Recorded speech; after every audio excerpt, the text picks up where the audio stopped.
Welcome to Your College Bound Kid, a podcast for parents, college counselors, students, and anyone who wants a weekly 90-minute deep dive into the world of college admissions. My name is Dave. I'm a parent of a daughter in college, and we live in Chicago, Illinois. My name is Lisa. I'm a clinical psychologist and a college counselor. I am a parent of a boy in elementary school, a girl in middle school, and a girl in college. After 30 years in Chicago, we recently moved to North Carolina. My name is Mark. I'm a college coach in Atlanta and the parent of two daughters. Karis, a graduate of Davidson College, and she is the founder of the Spanish tutoring company, SpanishHelpToday.com. And Joy is a graduate of the University of Georgia, and she is getting her master's degree at North Carolina State University. This week in the news, UC Berkeley must slash new enrollment by a third unless high course intervenes. An article by Frances Dinkelspiel of Berkleyside. It's bonus content time, and I will be discussing with Lisa things I feel would surprise our listeners if you were to be an admission officer. Our interview is the final part of my interview with Mark Salisbury, the founder of tuitionfit.org. And our college spotlight for this week is another underrated gem, the College of Wooster in Wooster, Ohio. I know what you're thinking. Why is Dave not doing this? Well, we're getting Dave his birthday off. He's celebrating his big birthday. But I do have a very special guest with me. I'm not flying solo. Vince Garcia is back. What's going on, Vince? Hey, how are you? Thank you so much for having me back. It's been a wild ride this year at admissions since COVID is in transition. I'll say that because we never know what it's doing. Sure. Well, Vince, before you get to that, you know, we have a lot of listeners that have heard every episode, and we have new listeners all the time. So I'll just say this is Vince's third appearance. I think he comes on about once a year so far. He's been fantastic, and he's our California guru, resident expert. Vince and Silvio, we have them both come on. And Vince has done admissions both at Cal Lutheran, Occidental, and Pomona, where he's an Occidental grad himself. And he's also been a reader for UC Berkeley, UCLA, and for UCSD San Diego. So Mr. California with tons of admissions experience. He also does what I do. He works with students independently as well. So, yeah, what are you hearing out there, Vince? Well, you know, it's interesting. I think the business part of admissions has really come into play in ways that we couldn't anticipate. I felt that, you know, during the year of the pandemic, schools were really nervous about, you know, are students from California willing to leave California to go to Michigan or Indiana or Wisconsin or the East Coast. But this year, I found a lot of schools that offer early decision and early action, right, had really used their early action as a SIP. I agree 100%. Do these students look admissible? We're going to defer them. We're going to offer them ED2. And if whoever takes us up on ED2, we're going to fill our class ED1 and ED2. And then our students who have unique talents or other institutional priorities, we're going to fill those with regular, but we're going to be done after ED1 and 2. So I saw this massive change in particular at schools like Fordham and Case Western and Tulane, Miami, even the University of Chicago. I felt were very encouraging of ED2 and trying to make sure that they hit their enrollment targets coming out of ED1 and ED2. I would agree 100%. In the interest of full disclosure, Vince and I keep in touch, throughout the year, and we've been talking to each other about this. Yeah. And, comparing notes. Vince is also in our college counselor group, and we're experiencing it with the same schools.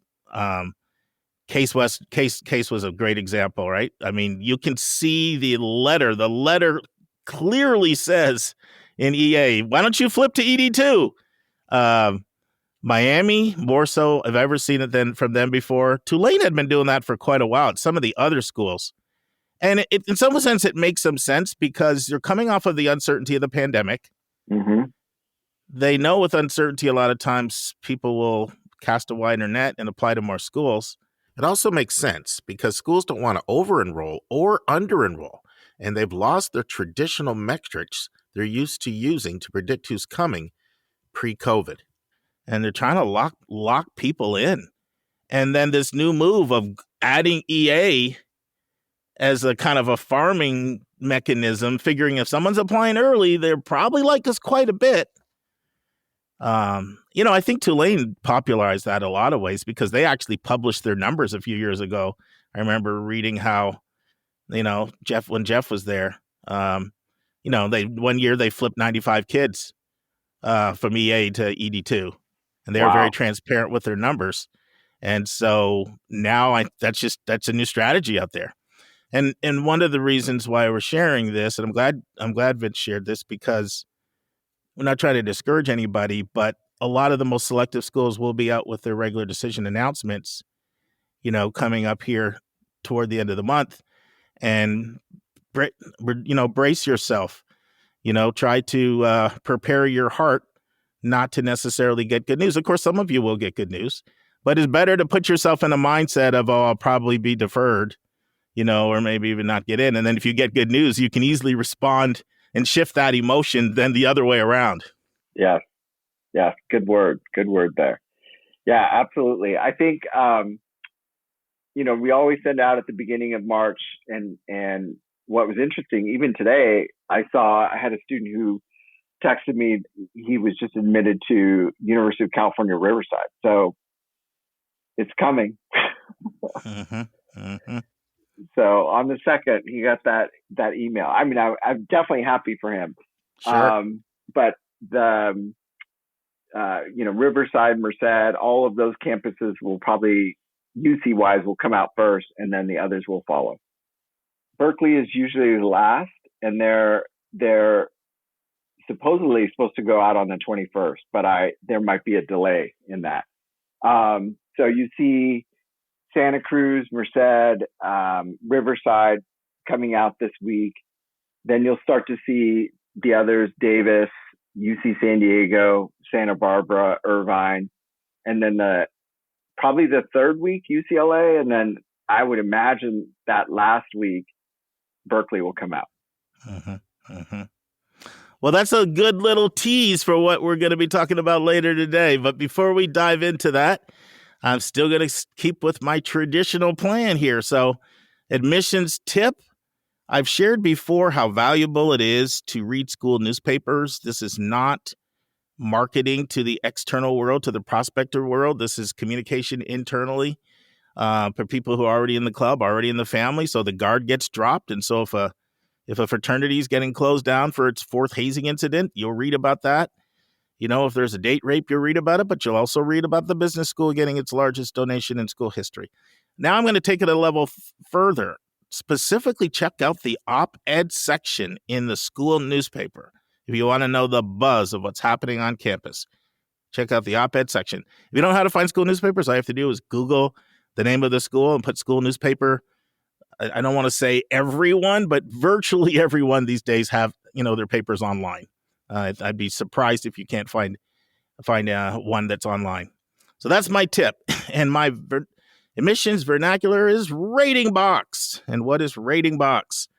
Well, when your teachers have to complete a recommendation for your child, for your student, there's 2 components to that. There's a narrative component where they can write prose, a few sentences to a paragraph, to some cases, full page. But there's also a bunch of boxes that they have to check. And for example, I'll just give you an example of some of the boxes. One is your teachers will be asked to rate your child in their integrity. They'll be asked to rate your child in their self-confidence. They'll be asked to rate your child, English teacher, quality of writing and concern for others, amongst other categories. And they range everything from top 1% all the way up. So I want to do a deeper dive on the secondary school report that counselors have to complete so you can kind of see how they're evaluating your child, and teacher recommendations, and go a little bit more into these rating boxes. But that'll have to be bonus content coming up later on in 2022. And the big number, another school that blew up this year and last year, Colgate University. So Colgate's up 146% in 2 years. So last year they're up 104%, more than anybody.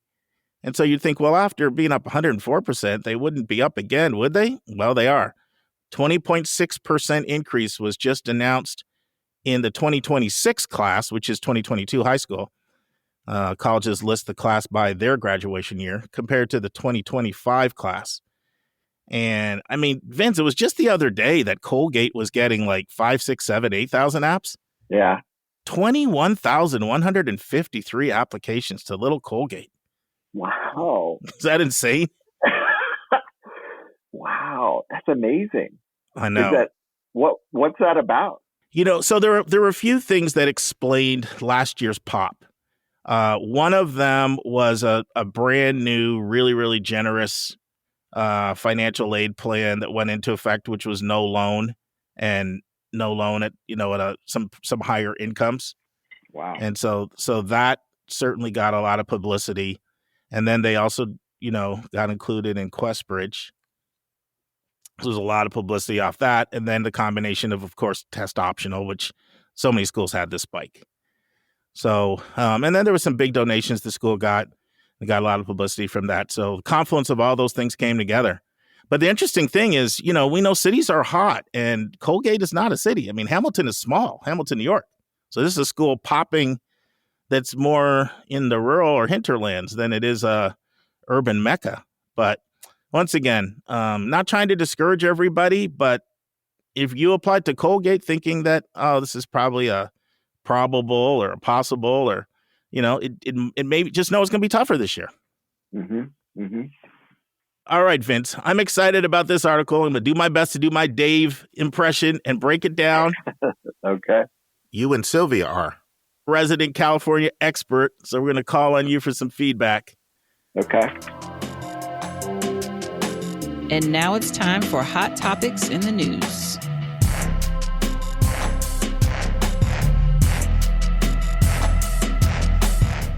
As I said, the article's called UC Berkeley Must Slash New Enrollment by a Third High Court Intervenes by Frances Dinkelspiel. That's a mouthful. And it's in Berkleyside. And so Berkeleyside's actually the leading local news source for breaking news, public safety, education, real estate, politics, food in the Berkeley area. This is a hot topic, though. I'm in a counseling group with Vince. Vince and some others posted. The LA Times run articles on this. So a pretty hot topic in California education. So basically what's going on. So UC Berkeley has been denied relief from a court-ordered enrollment freeze. And they're being forced to have to mail out 5,100 fewer acceptance letters. And this broke mid-February. So they're being told next month you got to reduce your acceptance letters by over 5,000. So that is an admissions nightmare, especially to be last seconded like that. And so what is going on? What in the world's happening here? And so there had been a lower court ruling that said that this was what was going to have to happen, and people expected, well, it's going to be overturned. But so far, that has not happened. So the Alameda County Superior Court ruled and ordered UC Berkeley to freeze enrollment. And they're saying this would be a 24% drop in offer letters. And that could impact 32% fewer students in a typical year. So what's going on? Well, first of all, UC Berkeley applied for a stay of the decision to the California First Court of Appeal. But the court turned down that request on February 10th of this year, 2022. And it looks like, according to this, it's funny, we're just talking about the date for the mail-out day. So I'm going to call you Dave, Vince. Just get used to it. Hey, okay. If I can't get my kids right, you might be Dave. And if you really catch me in a bad moment, you might be Lisa or Nika. Well, Dave is my real name. Hey, Dave's your real name, so I'm just keeping it real. You taught me something I didn't know. How cool is that? Yeah, that's given name, but they just always called me Vince, never Dave. Well, I don't know if I've ever told our listeners this, but my first name's William, and my middle name is Mark. And so from birth, I've gone by Mark. So it sounds like that. But every once in a while, my kids get mad at me or something. They'll try to throw William at me, and I give them a stinky eye. I love that. That's a good story. Yeah, but it says here that Cal needs to mail out bulk admission officers on March 23rd. And it goes on to say, if left intact, the course's unprecedented decision will have a devastating impact on prospective students, university admissions, campus operations, and Berkeley's ability to serve California students by meeting the enrollment targets set by the state of California. And they also say that the drop in enrollment would cost Cal $57 million in revenue.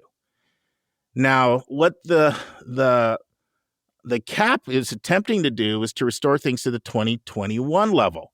At that, in 2021, UCB or Berkeley had 42,347 students, as opposed to the current enrollment of 45,057 students, as a result of the lawsuit filed way back in June of 2019. So this lawsuit's been going on now for almost 3 years, and it was filed by a neighborhood group called Save Berkeley's Neighborhood. And it was filed against UC Berkeley, and the regents of the University of California and others were all named. Now, settlement was reached between the city of Berkeley and the school, and they agreed to withdraw their part of the lawsuit after signing an $82.6 million letter of agreement in July. So Berkeley agreed to drop things, but the Save Berkeley Neighborhoods has not, and they've pushed forward. And UC Berkeley apparently did not do a separate, what's called an EIR. And that's the one thing this article is, it never said what an EIR is. So I had to look it up. It's an environmental impact report. Yeah. So they were supposed to do an environmental impact report on how this enrollment increase is impacting the city. But instead of doing this in their own environmental impact report or EIR, they decided to just be part of one that was being done by the Upper Hearst Development Project. And then on August 23rd, 2021, Alameda County Judge Brad Siegelman ordered Berkeley to toss out the EIR that it did for the Upper Hearst project and to start a new one, in part to examine the impact of Berkeley's increased enrollment. And the plaintiffs, Save Berkeley Neighborhoods, argued that Cal has not built sufficient housing for its new students. And their argument is that it is exacerbating the city's housing crisis and that it is increasing homelessness, not to mention noise levels and other things like that. Now, currently, UC Berkeley only houses 22% of its undergraduates and only 9% of its graduates. And this is the lowest of any school in the UC system. In fact, the average across the whole system is 38.1% in housing as opposed to 22% with Berkeley.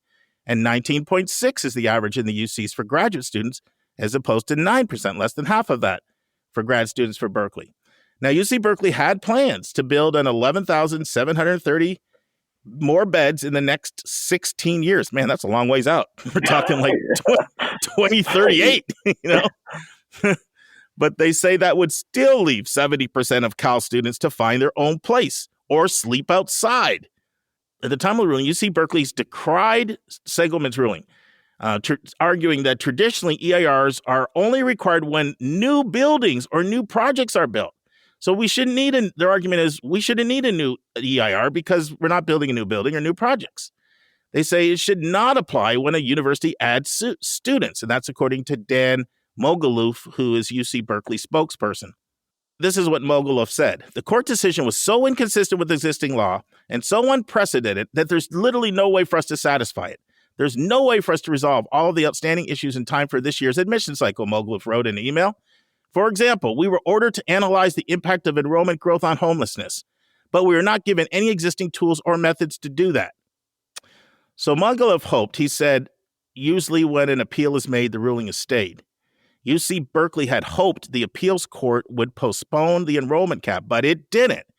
In fact, if you could argue, the judges doubled down. They chided Berkeley for its slow response to the ruling. here's another quote from the article. But time is of the essence on deciding how many students Berkeley should admit. So now the Cal State Supreme Court is coming in, and they're going to have to decide Seligman's ruling.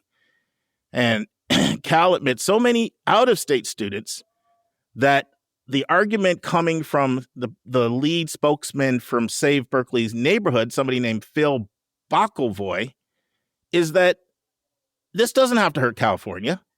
He says Cal admits so many out-of-state students, all it has to do is reduce its out-of-state students, reduce its international students, and stick to the same number of grad students. And they should be able to admit all the California students that they want to. So UC Berkeley's pushing back against the enrollment cap and arguing that you're asking us to go back to 2021 levels, but those were abnormally low because of the pandemic. So it's not realistic.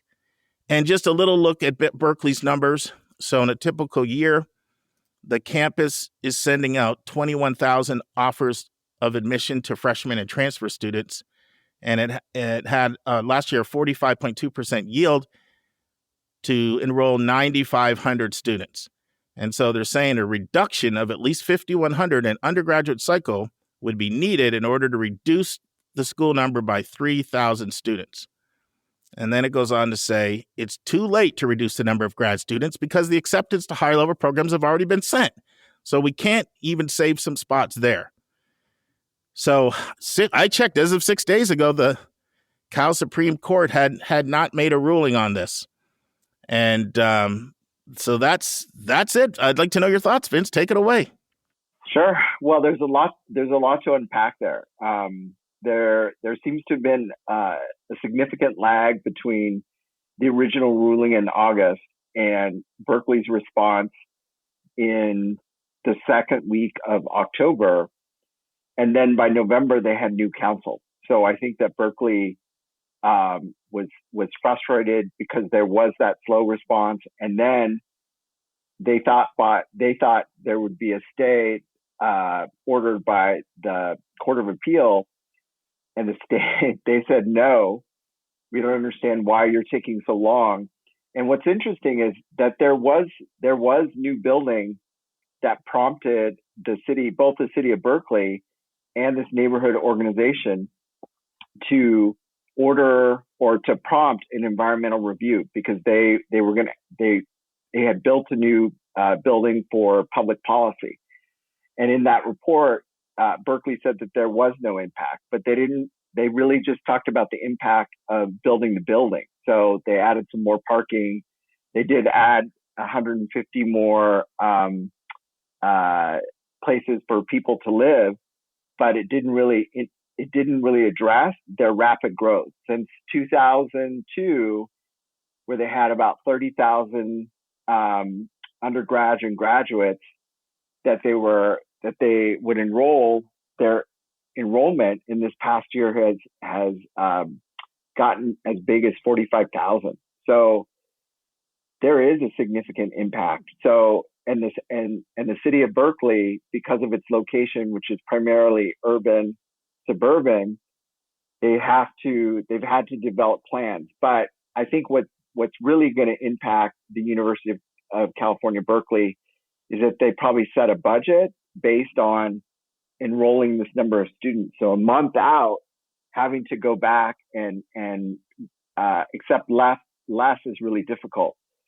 So I do think that the University of California's Berkeley's lawyers are really playing a publicity campaign well and letting people know in California, which Californians do not want less students to be able to enroll in one of the most selective UC systems.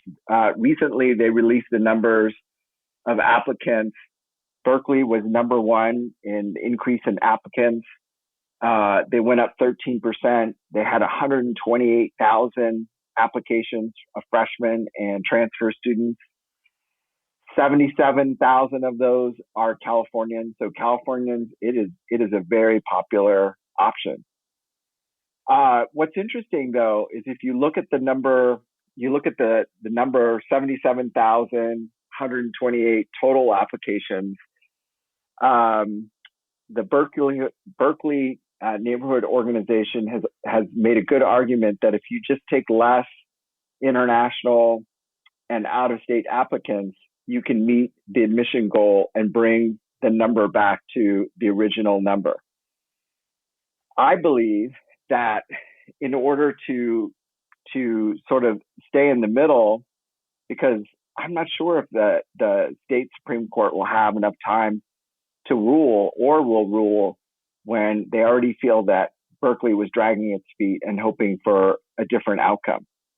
So I think that when these letters go out in 21 days, and I was just telling the first, I had a student who texted me who just got into Riverside. So it's starting. So 21 days from now, it would be fascinating to see the Supreme Court act. But I think that Berkeley has already put both in the press and even to counselors, they sent out an email to us yesterday stating the facts that Dave had set, and that it did look like they were trying to resolve this as quickly as possible, but there might be an impact on the reduction. So every 3 students who would have been admitted is going to be impacted by this decision. And what that means is it affects budgets. I think they said 4 in 10 students who applied were underrepresented and came from low-income families here in California, applied to Berkeley. So it has impacts that are broader than just this next year. They actually last for the next 5 to 6 years, because when you enroll a class, they're going to graduate between 4 and 6 years, and it has an impact on the number of people that you can hire, the resources. There are significant consequences here. Yeah, and one thing I never shared is Governor Newsom is, he's trying to pull out all his connections to try to stop this from happening. He's been very, very vociferous, and you know what? It almost feels like the leverage they're trying to pull is to say this is going to hurt Californians, to build the momentum. Why don't you share what you were saying to me, Vince, about like there's 77,000, but they could just take them right out of the out-of-state and international. Well, they can, because if you do the math, it's a significant portion, 46% of their applicant pool is from out of state. So the easiest way out of this is to accept less out of state and international students. Before this year, the governor, in response to last year's outcry about the number of students that the most selective UCs took out of state, gave more money to UC San Diego, Berkeley, and UCLA so they could accept less international and out-of-state students.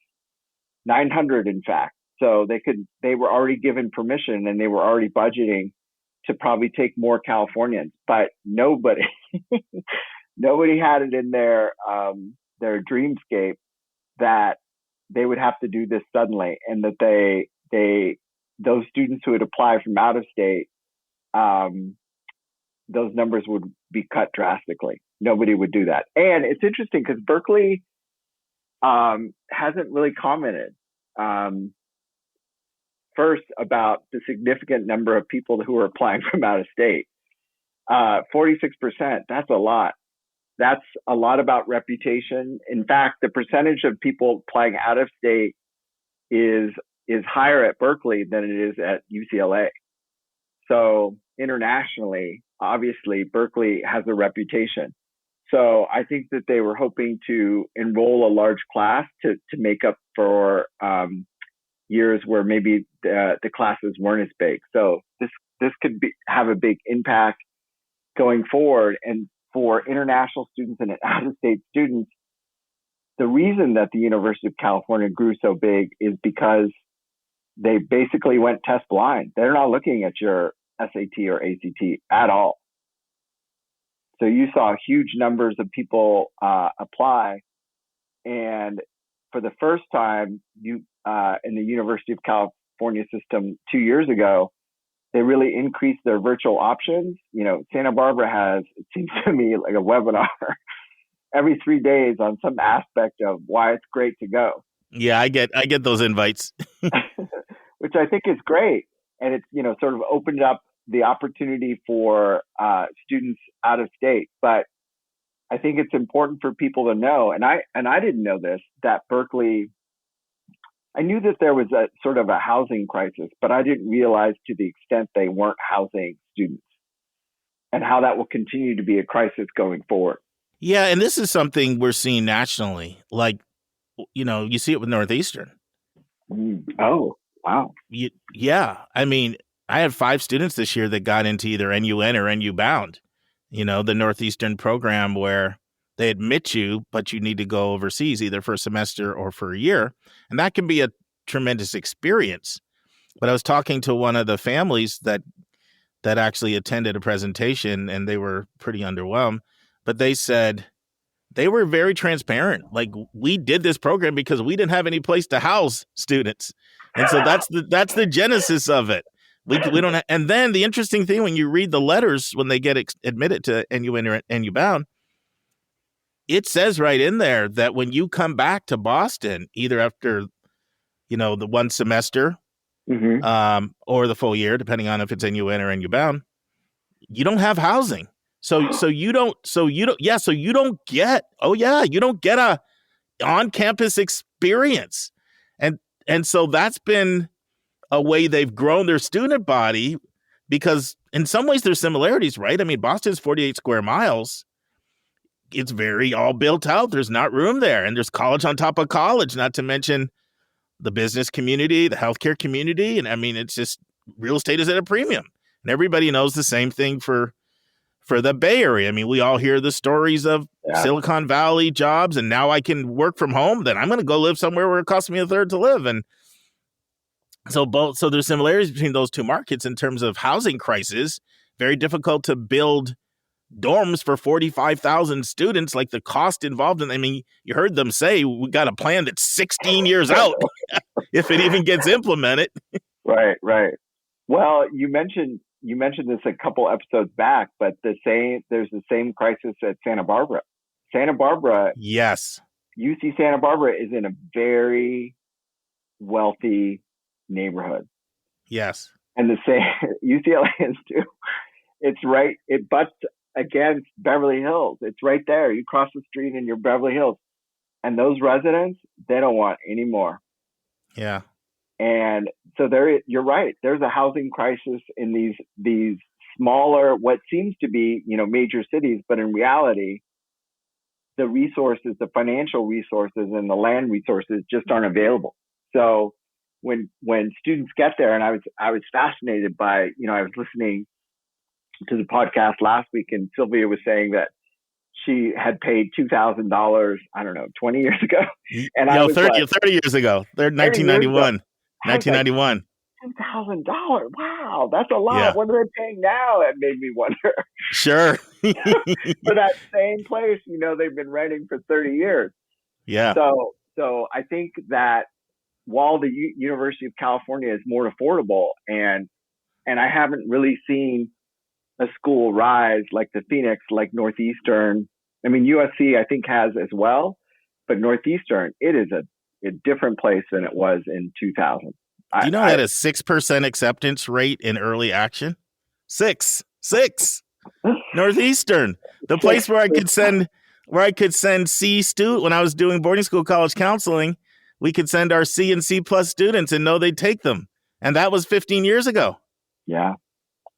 I mean, it speaks to what a visionary leader can do. Joseph Aoun, who's come in, I mean, he's done brilliant things. I'm sure you've probably seen. They've taken over Mills College and created a satellite Northeastern Mills.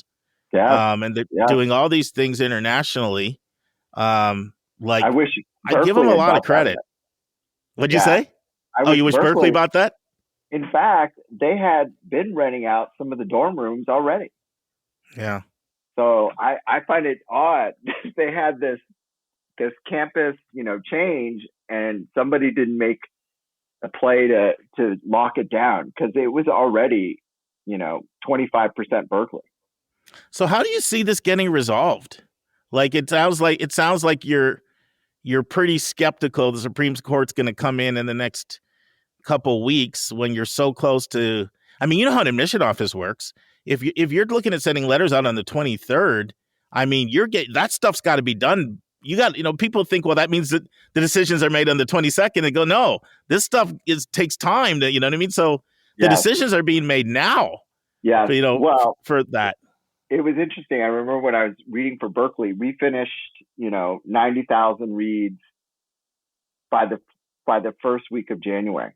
And then it would go into second reads, committees, all these different parts. So I imagine for an admissions office that there are a couple scenarios. There's definitely a full court press to get the word out. And Supreme Court justices, California's Supreme Court justices, my understanding is I believe that they're elected officials.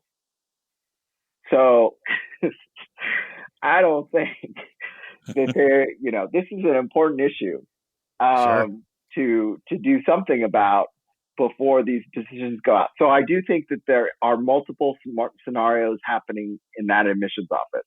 I believe that they are tagging that they're gonna have a class that meets the new number, and then they have this group of kids that they would have taken that somehow they took out and are waitlisting or whatever, hoping that this ruling comes out. So you'd have to manage for multiple situations, and there's probably a class where they kind of come in between the numbers.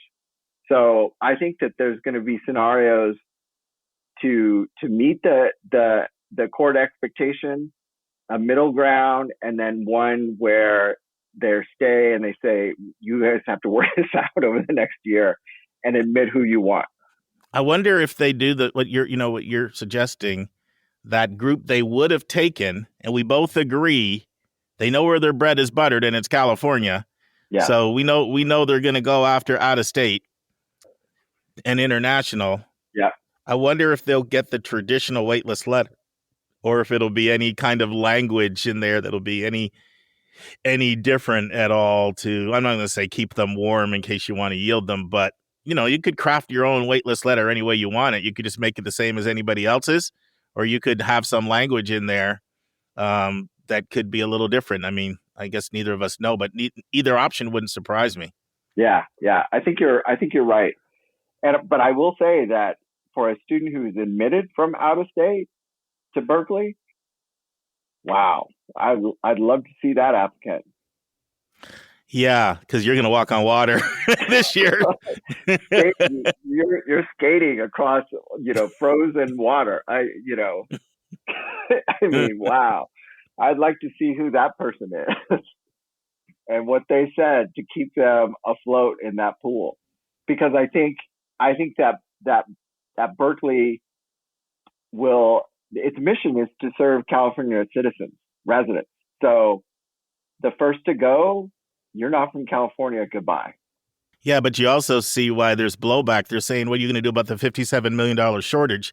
Anybody who's looked at out-of-state tuition for non-California residents to the UCs, it's very, very high. In fact, the UCs and UVA and Michigan are the three most expensive out-of-state systems in the country. And so, yeah, I agree they're going to hit out-of-state because, they're not going to want the blowback from California. But what happens with that $57 million shortfall? That's a good question. That's a lot of money. It's a lot of money. Luckily, California has continued to do well in its tax collection system, but they're not going to give all that money to one campus. But they'll probably get some kind of relief if they, understanding like we can't stiff you last second and give you a $57 million bill. Right. And I think for those, if they do go, they come in strong.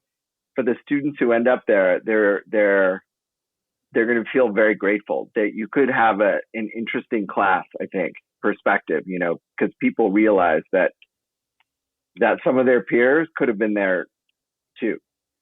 Listen, Vince, this is amazing, and you and I could talk for hours, which we sometimes do on the phone. Yeah. But what I'm saying is, this is fun having you here for In the News. So we'll definitely have to have you back. Vince is always sending me all the California articles. As soon as they break, he shoots them to me on my phone, LA Times. And I always know it's something to do with, UC, CSUs. The first time he was on our podcast, he did an overview of the 23 CSUs. That was maybe 3 years ago. Mm-hmm. Can't remember what you did last time. I should have remembered. Do you remember what you did the last time you were back? Maybe talked about the most popular CSUs, so San Luis Obispo and San Diego. I seem to remember maybe talking about and also talking about graduation rates among the CSUs, which is for all the money, not what it should be. I think not what it should be. Yeah. I think some of that is a reflection of they do have a large Pell percentage. We know money correlates with attrition. Yeah. They don't meet need at all for out-of-state kids at all. No, and then when things are, I don't know, when the classes are overpacked and people can't get in classes, that leads to people being on the 5 and 6 year plan sometimes. Right. Because you look at how selective Berkeley is. It should not be having a 69 or 70% 4-year graduation rate, like substantially lower than a place like Santa Clara. And I know it's a different school, mm-hmm. right? But not as selective still. Santa Clara is not as hard to get in as Berkeley. No. Yeah, but it's got a way higher graduation rate. Graduation rate there is high 80s for 4-year. Yeah, and you're paying more. You're in a sense getting what you pay for. And I have a lot of parents who say, you need to finish UC in 4 years. And the student looks at them like, well, I'll have to go there like 2 summers. I mean, you end up having to pay somewhere to get out in the time that you want, or you do work beforehand, APs and community college classes before you enroll. And how much of that do you see being related to the difficulty of getting courses? Because it could be that, it could be poor advising or not having the resources to have the one-on-one advising. There could be a lot of reasons to explain why the graduation rate for a Berkeley is so much lower than. I use Santa Clara because it's a California school. We could use Occidental. Yeah. We could use a lot of different schools, right? But picking really, really, really good schools, but they're just not as selective as a Berkeley. And similar for UCLA too. It's really all the UCs. Mm-hmm. Mm-hmm. None of the UCs has a high 4-year graduation rate. And we know that they're quite academically selective, especially Berkeley and UCLA and San Diego, Santa Barbara, Irvine, and Davis. Yeah. And increasingly Santa Cruz, right? Increasingly. Yeah. Well, I think it's a function of all those things. I think it's, housing, where do you go? You're increasingly having students, there are articles all the time in the LA Times about students living in their car. Yeah. It's a function of advising. So if you have a student who changes their major in their junior year, they're not going to finish in 4 years at all. Mm-hmm. It's definitely a function. There was a great article, and I think you might have talked about this a couple of podcasts ago, that Santa Barbara, when we hit the recession in 2008, they retired a lot of professors. They haven't replaced them, and they're having trouble having enough classes so students can get the minimum number to get financial aid is 15 courses or credits. And so if the courses don't exist, how are these students going to move forward? If they lose financial aid, if they can't be fully enrolled, how are they going to finish in 4 years? And there's not enough classes. So it's a function of all those things, I think. Well, you know what? I think let's wrap it there. And I think this would probably be I'm not going to make any promises, but this could be a good topic for you to come back on and discuss when we see how it all fleshes out too, and take a look at, Yeah, I can't wait. I can't wait to see it. I don't have a ton of kids. It's interesting. This year, I didn't have a ton of kids at Berkeley, so I'm not sure I would notice. UCLA, I'll notice for sure what happens. Right. But, Right. Oof. But and is that just much more popular for you because you're in the greater LA area? Yeah, I think that kids in LA know that Berkeley is like living next to a homeless encampment. So that word's on the street out there already. Oh my God. You get kids on the west side, San Gabriel Valley, they're afraid to go up there. They think that they're going to be living, in a tent. None of the other campuses face that kind of urban environment at all. Even Riverside is primarily what, it's a, large county, but it's not, there's not a significant homeless population living nearby. Awesome. Right next to the campus. Yeah, no, I'm excellent insights. Mr. California, man, that's going to be my new nickname for you. But, we might have to do one with you and Sylvia, the three of us. That might be good too. Get the three of us on. Vince knows Sylvia. Sylvia knows Vince. We all know each other. We're all in the same college counselor group, and be awesome to have the three of us together. So thank you, my friend. And I'm only stopping now just because I don't want to have a 3-hour episode. Not because I don't want to keep talking to you. No worries. We'll probably keep talking when we hang up the podcast. Yeah. So, well, you're doing a great job. And, Sylvia, I heard Sylvia's podcast today, and I thought she was great. I love that section about traditions. Some of those things I didn't know. Yeah. Well, she's an alum and she keeps in touch. And I also loved how she talked about who UCLA was not for. Yeah. Because I think we don't do that enough. We don't do that enough. It's something I'm trying to even incorporate a little bit more into the college spotlights is, you have to be careful with that. Yeah. Speaking on behalf of another school, but I think it's very helpful to let people know, look, this may not be for you if this is what you're looking for. Mm-hmm, mm-hmm. That's what good counseling is, right? It's about making matches and providing guidance, and no school can be all things to everybody. So it's not a dig or a dish on any school. It's just a clear demarcation and delineation of who they are. Yeah. Yeah, absolutely. Yeah. Yeah. Keep up the good work, my friend. Thank you. I'll let you know when I hear more. Thank you. I know we'll be in touch. Have a good one. Take care. Friends, literally just after Vince and I recorded this segment, the Supreme Court made a ruling. They declined to lift the enrollment cap on Berkeley that was impacting noise, pollution, and homelessness. They upheld the lawsuit brought by Save Berkeley Neighborhoods. The admission office has already indicated what they plan on doing. They plan on offering more than 1,500 students remote online instruction for the fall and deferred enrollment for the spring. They say, based on their historic stats, enough students will either graduate or leave Berkeley to free up enough space for the students to come in the spring so that they can cut a few hundred spots and not a few thousand spots. Berkeley also released their application numbers. As Vince said, over 128,000 first-year applicants applied to Berkeley, but another almost 20,000 transfer applicants also applied. Berkeley also announced that they will prioritize California residents for their highly coveted on-campus dorm spots. So, what's my prediction? Fortunately for Berkeley, they have the brand strength to survive this.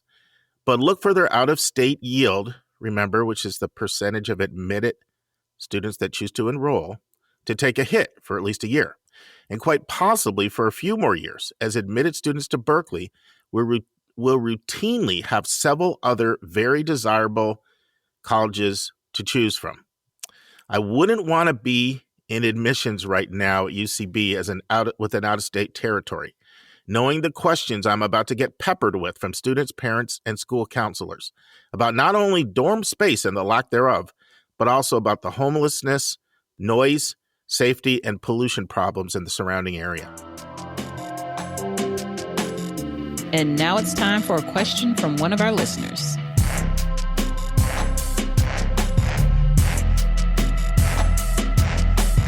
All right, Lisa, I did it again. Every 5th episode, I'm supposed to do the Stucks Rant, Stucks Raves, and I forgot to do it with Vince. So I'll do it with you. And I'll start out with the rant, and it's one you're familiar with because our listeners may not know this, but sometimes she has her own clients. Sometimes I have my own. Sometimes we co-counsel. This is one we co-counseled on. And I love this school, but I have to name names in this section, which I'm renaming. What is grinding my gears, based on my daughter saying I grind her gears. So what's grinding my gears? Never forget that as long as I live. Dad, you grind my gears. Oh my goodness. So what's grinding my gears? What's grinding my gears is Rice University, when they deferred a student who's exceptionally strong, which they have a right to do because I know their applicant pool is crazy. They don't defer that many to begin with. So they give a really nice letter that indicates they don't defer that many people. So like there's a good chance you might get admitted. So then when the student tries to follow up, well, what are your statistics? What percentage of people traditionally that you defer do you take? Which is a completely fair question. That's very legitimate. Some schools voluntarily divulge that information. What is the student told? Well, we don't track that. So first of all, all stuff is tracked. That is tracked, okay? And even if by some weird chance it wasn't, they could easily go look that up and get back to the student and give them that information. So that's the sort of keep you at arm's length opacity that I don't like. And just be transparent. Look, if we say 1 out of 3, we end up taking 1 out of 5, well, that you could easily say it varies every year. This is our past historical data. There's like no harm in saying that. This in no way, shape, or form means that, past statistics will be the same this year. If you want to protect yourself, throw some of that language in there. But don't say, well, we don't track that. When a student is literally trying to decide, okay, do I hang around and wait for this, or do I maybe ED2 somewhere else? So I'm calling you out, Rice, even that I love you and I'll keep referring you. The kids that are there are happy, but I don't like that answer. Sorry. No, I think that, we need to try to get colleges to be as student centered as they can. And that's part of that is being transparent. Yeah, and I think, a lot of them do a great job. You do have to be careful about certain things. There are certain things that if you say this, it will be inferred this, but this is not one of them. This is like just a clear-cut one. And like I said, all you have to do is couch some language and say that this year may be completely different, but this has been our number the last few years. And so this is an instance when someone, another case in point, and you've seen this, Lisa, sometimes when students are deferred, the letter literally tells you the percentage of people that traditionally, you don't even have to ask for it. They give it to you. Right. Chapel Hill's been doing that. Duke's been doing that. They've been telling people. So come on, some schools are proactively divulging it without you even asking it. And then other schools, if you ask, they say, well, we don't track that. Come on. I think it's two things there. One, the lack of transparency, and two, honestly, just don't believe them that they don't track it. So anyway. Right. So that's that. Now my rave, and this is partly because we're going to be talking about this school later, College of Wooster, they're not the only school that's done this, but I think it's really cool. So if any way, shape, or form, the pandemic was keeping people from graduating in 4 years, they are letting you come for the 5th year for free, tuition for free. And so room and board, which I understand because they have to still pay for food and electricity and everything, but tuition free for that 5th year so you can graduate at 4 if you're impacted by the pandemic. That's this promise they've come out with, and I think it's pretty cool. So I want to shout out Wooster. Yes, very good, Wooster. Yeah, Wooster's getting some shout outs. They're also, one of the 2 most transparent schools out here at letting you know your full tuition. Your price ahead of time. Which is also very helpful for kids and their families to know about in advance. All right, but we'll get off Wooster because you can get a lot of Wooster. It's our college spotlight for the day. Okay, friends, I've been teasing this out for a while, but I'm excited. I've been keeping a little list in my phone notes app of things I think would surprise you if you were to go into the admissions office. And you say, well, first of all, how do you know it would surprise me? I base it just off of all the questions I get asked by everybody, whether it's in the counseling I do or even questions that listeners send in on the podcast. That gives me a sense of the mindset of the public. And as far as the admission office, probably 70% of what I draw off is just my own experience, just my instincts and experiences. But things can change. And also the experience of what I did, resembles more like holistic admissions at a small selective institution. That's very different from big, large schools. So I have to constantly talk to admission officers all the time and stay current with that to keep my skills abreast. And I don't know everything. So if we had, somebody on here like Gary Clark, who we just had on, or, we're going to have Colorado College up pretty soon, and Davidson and MIT, they might have some slightly different views on some things. So, but this is my sense. I feel strongly about these things. And what I want to do is, share about 3 at a time, and then just let Lisa comment on whatever she wants to comment on. And I literally, sometimes with Lisa, I give her stuff in advance. And this is just one of these ones I just want her like extemporaneous gut reaction on it. Everything. That might be dangerous. Great. All right. Because we're getting later at night. And that's right. Once you start getting close to 10 with Lisa, who knows what comes flying out her mouth. Exactly. This could be anybody's guess. Yeah. It could be brilliant, stupid, or anything in between. It could be anything. But, the one thing that I will say, even what we talk about on the podcast basically is this, right? Like, I'm always trying to address what are the things that I feel the public may not know as much as they're true. So for those of you who never miss an episode, might sound boring, but you're probably not going to hear a single thing here that you haven't heard me talk about before. But I still think, as much as I may have said it, I still think it would be a little surprising just how much it may be true. So don't look for lots of new things. Look for repeated themes that I've talked about before. But as much as I've talked about them, my sense is I haven't been able to convey how significant they are. Does that make sense, Lisa? Absolutely. So the first one I want to kick off is, and I'll start this with an illustration. When you think of Elon Musk or Jeff Bezos or somebody, you think of like money on top of money, dripping dollars, richest people in the world. And then you think of a homeless person, you think of the opposite.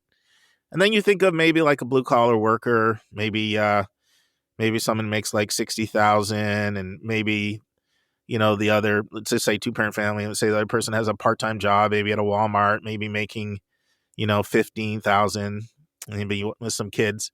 And then maybe you think of someone that maybe makes like 300,000, maybe dual family income. They both make 150, or someone's maybe a corporate exec or something. Those are all 4 very different people as far as their financial status, right? From Musk to the homeless, to the blue collar, to maybe the white collar exec or medical field or whatever. And that's how colleges are. So like you have colleges like Princeton and Pomona that are just dripping dollars, Williams and others like that, Yale.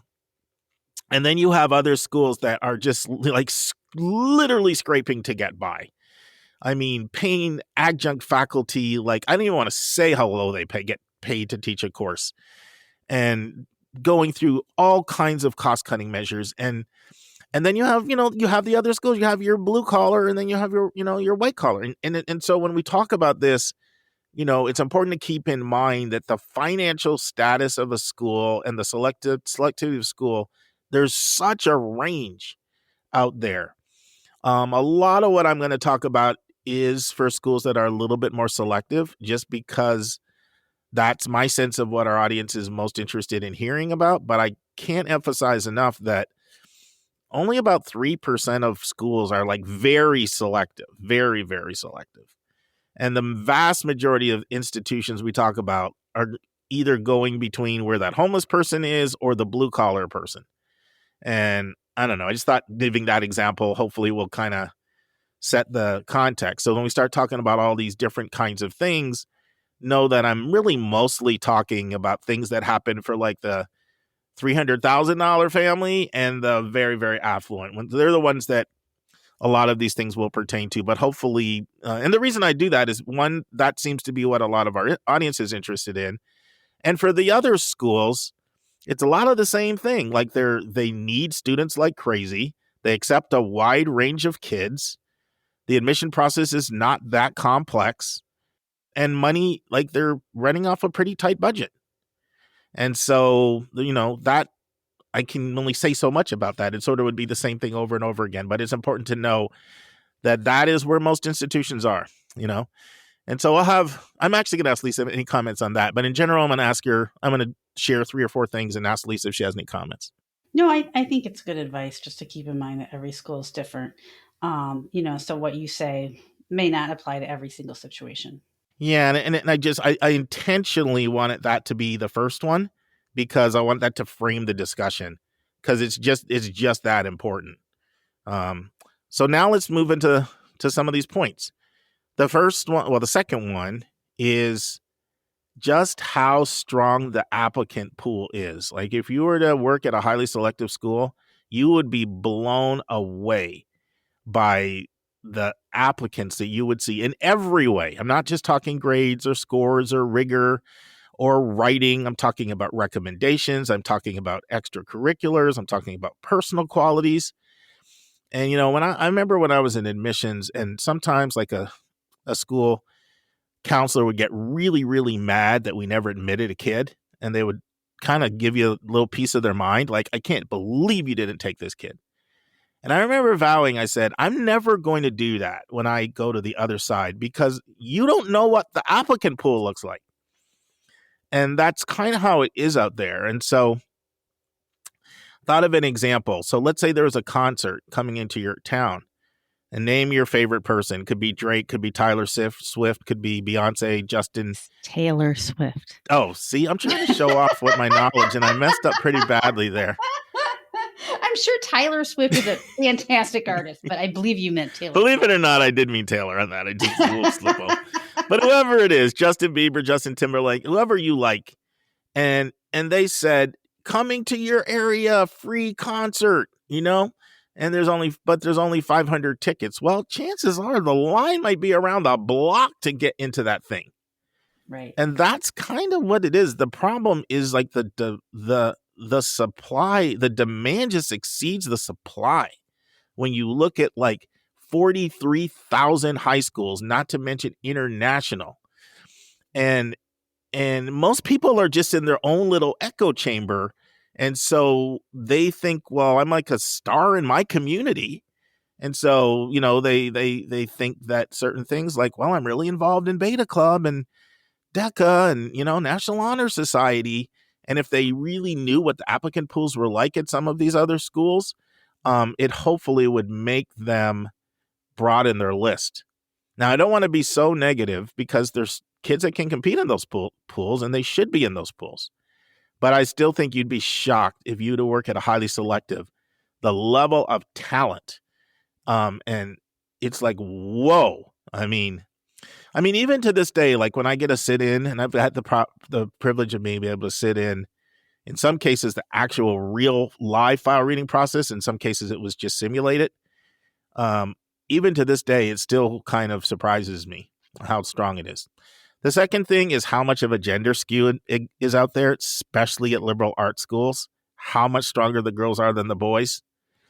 And the next thing is how much yield impacts decisions. So in other words, I feel like the public thinks the job of the admission officer is to figure out who the strongest kids are and admit them.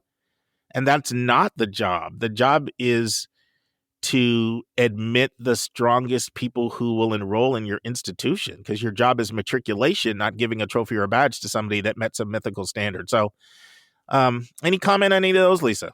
Well, I think those are truly some of the most important things, some of the most important knowledge that families need to arm themselves with as they go into the college admissions process, because it is very, very competitive out there. And I don't think a lot of people, really most people, truly realize the nature of it. And of course, all these kids are fantastic. They're all working really hard. They're all doing amazing things.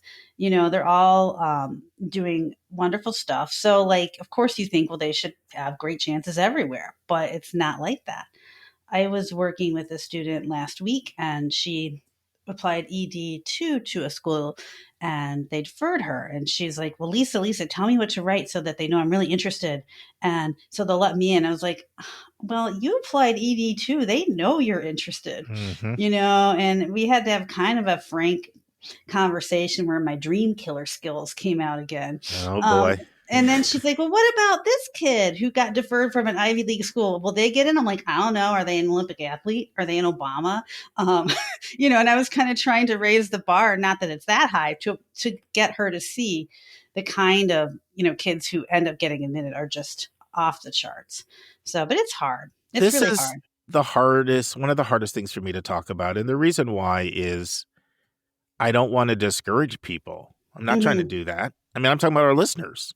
But for every one person that I work with that maybe thinks, I don't think I'll get in these schools, and they really can get in them. I have 10 people who think they can get into schools that they probably are not unlikely to get into. So I see like the misperception is clearly not understanding how competitive it is. Mm-hmm. And I am going to share one thing, and I don't mean to discourage people, but last year I had 3 students. I said this once before and I said 2, but I had 3 students last year that got 10 5s on APs. Now, how can you do better than that? You can't. And I'm not talking about, well, these are people that had no people skills, or these are people that had no extracurriculars, or these are people that teachers didn't like. No, there were like no flaws there in terms of like, you know, all the other things that you might look at, or maybe their grades were bad. No, their grades were great. 2 of them were valedictorians. One of them was second or third in the class, and one of them was top student in the whole region and won the regional award. Well, all 3 of these people never got in their first choice school. All of them. And I think I've met some of those kids, and I can personally vouch for their level of fantasticness. You met 2 of the 3. Yeah. Mm-hmm. And so like, you know, now they're really happy. Mm-hmm. They all got in like probably their second or third choice, and they're fine. Things worked out. But the average person, when I tell them that 10 5s on APs and they're not getting in where they want to get in, you know? So let's get off of that, because it is a little discouraging, but I also feel I really feel like I'd rather people learn this stuff now than get smacked over the face with, why are these, I have this incredible thing. Like, what more could I have done? And I didn't get in. Like sometimes, honestly, the answer is that you just need to have some less selective schools on your list, because you've done everything. You've done everything you could have when it comes to your academics, your extracurriculars. You literally have done everything. And the next point I want to make is how big of a role institutional priorities play. Like, it's huge. And so in reality, whatever bucket you're in, there's just not that many slots for your bucket. There just aren't, because, for example, let's say a school says we want to be 15% international. Well, that's 15% that's just right off the table that you can't compete with if you're not international, if they're trying to be 50-50 by gender. I mean, I could go through all of the different categories, which I won't do. But in reality, it's such a small number of slots at the more competitive schools that are actually available. And it's the priorities of the institution, what they see as being well-rounded, that is what determines who they admit. And if you're not an institutional, it's kind of like what Gary Clark said. Like, when we go to our wait list, we're either going because we're trying to get the right in-state, out-of-state balance, or because there's a certain program that we need people for. And if we need people, in whatever it is, computer science, and that's not what you are, there's kind of nothing you can do about it. Well, the UCs are a little different because they don't look at as many factors as some schools, but it's the same for other things too. So that's a huge one that I think would surprise people. Another one is how often ability to pay factors into actually who gets in at a school. So sometimes it's subtle, like where schools travel to recruit. They're going to go to places. They don't just go where people can pay. Where people can pay are also where they get a lot of applications. So they're going to go where they get a lot of applications, which is usually where people can pay. But and obviously I've talked about before things like transfer, waitlist, in international students, money. Most schools don't have money at all for the students like that. Most schools gap you anyway. If they do admit you, then money can cause a problem there. But it's other things. Like, I'll give an example. Let's say a school has data that shows that students that are not going to qualify for financial aid, but who apply for aid anyway, they're not coming. Then that can, then the chances of them admitting students like that are not that high, because let's say their research indicates most of those kids are going to go somewhere where they're going to get money, and we're not giving them money. So like, money just comes up a lot in subtle ways, more so than you probably think. The next is how big of a hook athletics is. So people know athletics is a big hook, but what might surprise them is even at some really selective schools, if they have a big athletic need, you could see a kid get in with like a 3-1, 3-2 at some really competitive schools, and while they're passing on like the 3.940 kids and some, scores in the tank. Now, a lot of it depends on the sport, and it depends, the revenue sports definitely carries more weight than the non-revenue sports. But sports like hockey in certain places in the Northeast, they take a lot of kids way out of range. Basketball, football, in some cases baseball. It's just a huge, huge factor. I will never forget it. I think if I've shared this story, if I've shared the story before, I might delete it, but you can let me know, Lisa. This is on the school side. We had all these really strong kids that didn't have any real hook, and they applied to Georgetown, and they didn't even get sniffed at. Like they just had no shot. And then we had another student who was an athlete that in a position that this school needed. It wasn't even one of the big revenue sports. She didn't take any advanced courses, anything. Her academic record was so mediocre compared to the other school. And she just sailed in because she was a top recruit. Now I'm going to say something that's going to seem maybe almost, the opposite. In high school, people think that a lot of their activities are going to get them in. Like they think that people are going to be impressed with how many community service hours they've done, or the fact that they play on a team sport. Like, I'm on the baseball team, I'm a starter, I'm on the basketball team. That stuff just doesn't carry much weight. Like, if you're going to play for them, it carries weight. But such a high percentage of people play team sports, do lots of community service. I mean, MIT's most recently study said 92% of kids did community service. So having those things on your application, they're rarely what determines who gets in and who doesn't. All right, I'm going to stop, see if you want to say anything. Yeah, I agree with everything that you said. And I think, again, this is really great for people to hear, because I think it helps you frame a rejection or a deferral as it's not necessarily a personal thing. It's just you weren't what that institution needed at that particular moment. And who can possibly predict that? Not even the institutions themselves. So I think that's a good thing to put in the bank of saving your self-esteem in this process. Well, I'm really glad you said that, Lisa, because that's really, when I talk about this highly selective stuff, that's really my motive behind this. Like, it crushes me to see how crushed people are when they don't get in schools they thought they would get in. Mm-hmm. And look, I'm not trying to discourage people from applying, everywhere. I mean, look, I work with people that get into all these schools as well, but I just think it's so much better for your self-confidence. I want this process to be a confidence, enhancing process, not reducing process. And I think nothing is worse than going through this process and just feeling beat up and not feeling good about yourself. And I think so much of that is proper framing and proper expectations. And so what you said is a large reason why I'm doing this, especially when I talk about that topic.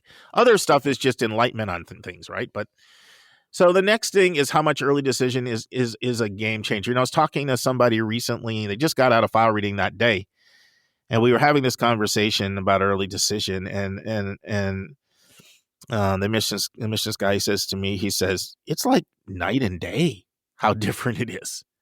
Like it's a very different standard in admission decision, in early decision versus regular.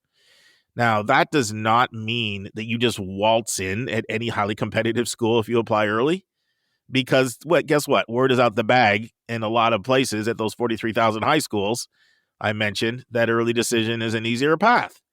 So at the, when you're talking about the Browns and the, and the Penns and these kinds of schools, early decision helps substantially. But they still deny like perfect test score kids with high GPAs and things. Oh, yeah. Yeah. So it's not a panacea. It is substantially easier, but it's still hard at the 1%ers. Next is how much competition schools feel. Like you're feeling the competition as an applicant, but if you're in admissions, you would feel how much competition is out there because you're going after one kid and that kid has zillions of choices. And guess what? A lot of your competitors have really appealing things, whether it's programs that they have, or it's cachet or prestige or status or location, or it's the financial aid or the merit money they they throw at you, or it can even be, it's a much better location for the family. And so, gee, I really like this kid, but they have to come 1,000 miles away. And, I'm going up against a school that's 100 miles away and they'd rather be closer to home. Like, all of these things just converge, and it is really competitive. So just like it's competitive for the applicant, schools feel that competition. And you know what? That's true even at high levels, because even at the most selective levels, yeah, you're not really competing with maybe a kid from an open enrollment or a regional public that much, but you're competing with other schools that also have status and name recognition and exceptional faculty and amazing programs and resources. So it's just really, really competitive for admission officers to get kids. And I don't know if people are aware of that as much as it's true. I'll say one more, Lisa, and then I'll get your feedback on these last few points. So the next would be how much admission officers really care about kids, how much they get attached to kids, how much they get excited about kids. They don't even know the kid. Well, they're people that want to change the world. They go into this because they love kids. So you're already starting with that. And then you really can bond with somebody, even you haven't met, just off reading their stories through the essays and reading what teachers say. And a lot of times you love kids and you also love your school. And so you love kids and you want to give them an opportunity, and you love your school and you're like, wow, this kid would just be amazing. And they'd make our school stronger. And it's actually a problem. It's good that people care so much. But one of the things that happens is that you get your heart broken in admission. And it's so hard that it drives people out of the profession. I remember one time, Lisa, I met with two admission officers, both in California. We got together just to talk about this. How are you coping with the heartbreak? And I remember one of them saying, you have to come up with psychological ways of guarding your heart, or your heart's going to break and you're not going to make it. And I know that might seem weird, but a lot of times you get attached to a kid that you see they just did not have the same opportunities as everybody else, but they're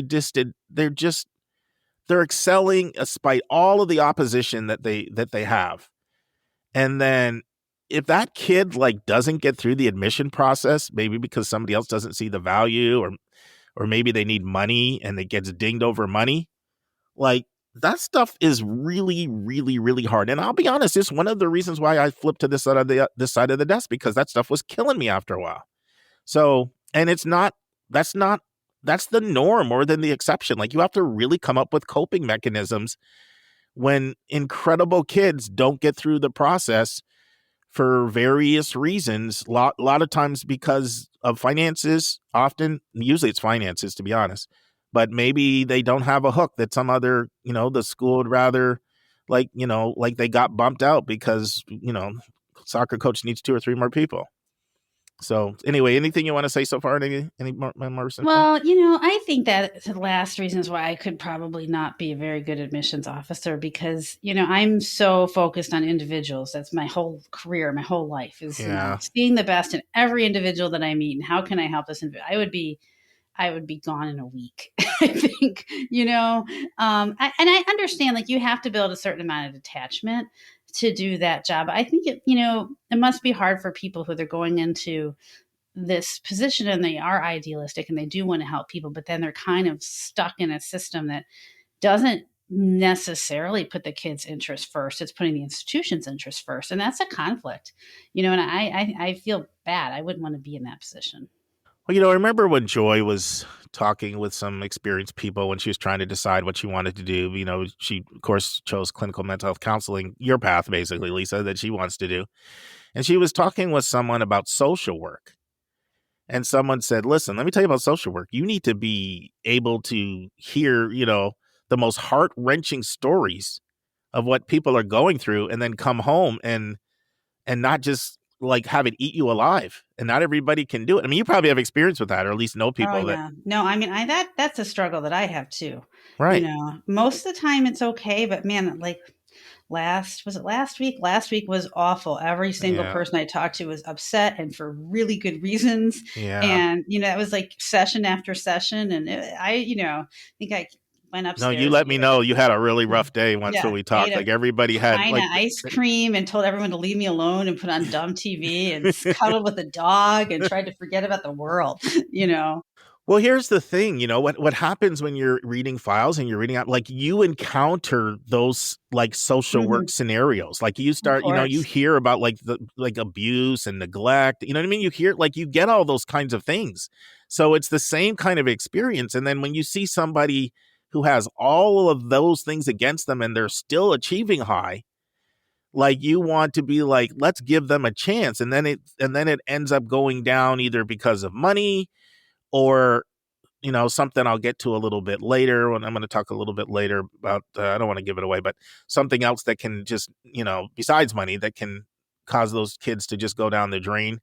Like, it's not like you're talking about this for the kid that's flunking out. It's the kid that's like has all of this opposition and then you're still doing well. And then, for various reasons, your school, like you're going to do everything for this kid. You're going to fight. You're going to do all that. And then it just doesn't work out. That is hard.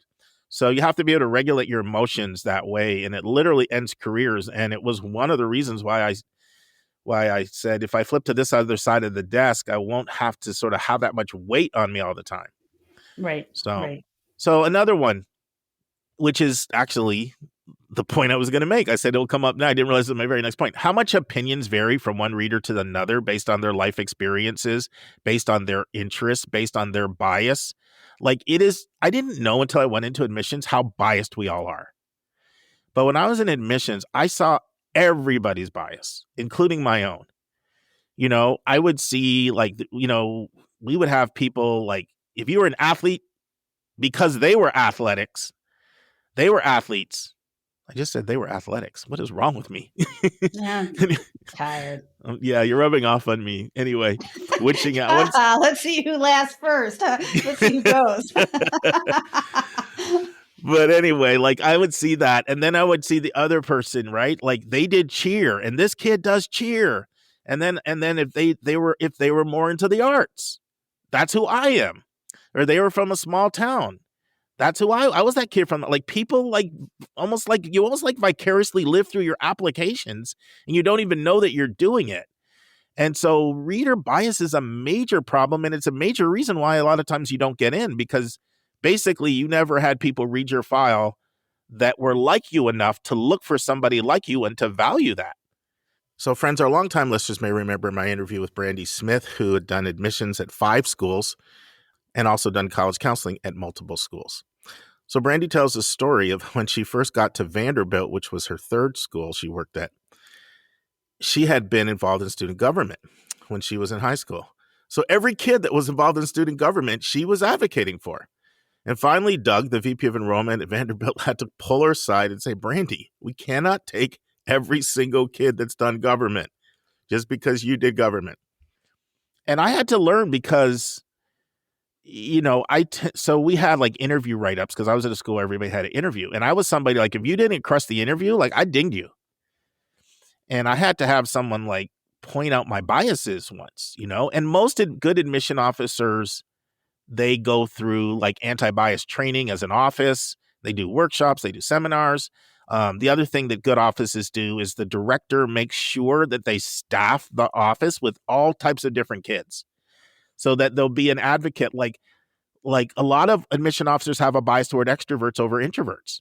That's a big problem. And a lot of schools have gone through sensitivity training. They read the book Quiet. They went away for workshops to train themselves to not. And I was one. I was like dinging introverts for a long time until I, had to like see my own biases.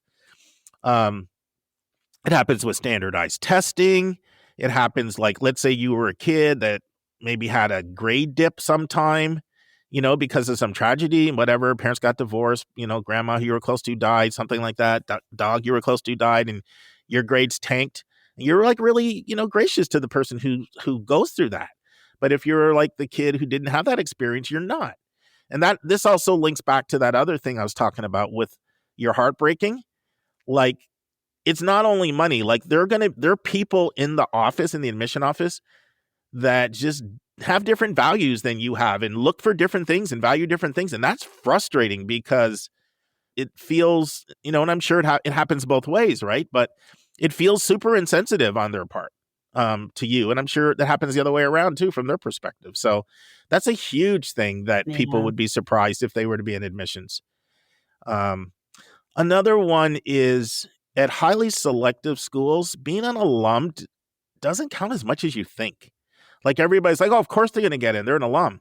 At highly selective schools, like it helps, but especially like highly selective larger schools, like they have a large alumni database and literally their whole school could easily be alums.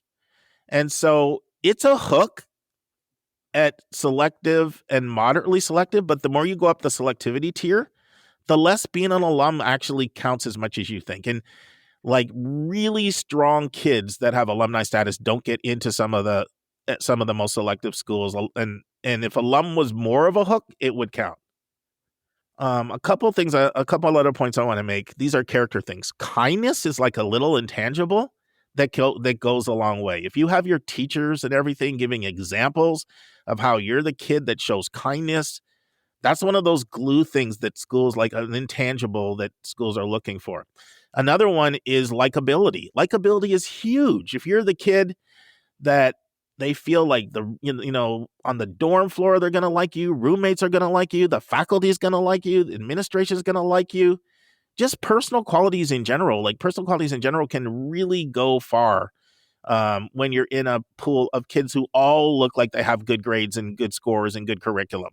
And so these like personal qualities, leadership can be another one, and there's lots of them, but just a couple I want to highlight are like kindness and likability. So anyway, I think we're up to about 16 so far, Lisa, but any comments on the last few?